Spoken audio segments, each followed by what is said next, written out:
This is your Diamond Insight of Christians for the opposition and incumbent government. It is a fact Zambia boasts of being the only country on earth whose Christianity is enshrined in the constitution. However, this rosy status has over the years been mishandled by the very people called to serve, and at times it is difficult to differentiate a pulpit from a political stage. We reiterate, politicking has infiltrated the church to levels that in recent times has left the congregants divided due to the fall of neutrality of the clergy. In its 10-year rule, the Patriotic Front was patronized by some members of the clergy who at some point called themselves Christians for Lungu, and that alone created problems because some viewed the association as a partisan stance.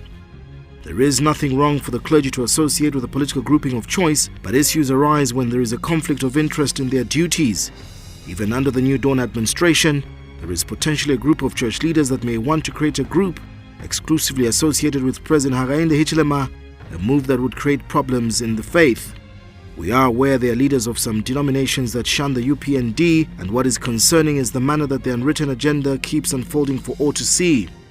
Making checks and balances at the pulpit should be free of divisive sermons, because leaders are called to preach the gospel and not to be an archer to pierce arrows in politicians they despise.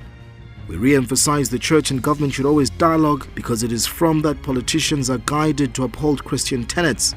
So it is morally questionable when we see insinuations about who visited State House and who did not. The role of the church is precisely to unify people. The clergy that wants to politics should drop the veil and do so away from the word of God, since it is utter treachery to use the Bible to engage in personal vendetta. Let the work of God be as it should be, to promote love and good servanthood in politicians for the good of the majority. Once again, we commend some clergy that have banned politicians from turning sermons into mini rallies. The two should certainly not mix. Late American writer Frank Herbert once wrote, and we quote, that when religion and politics ride in the same cart, the whirlwind follows. End of quote.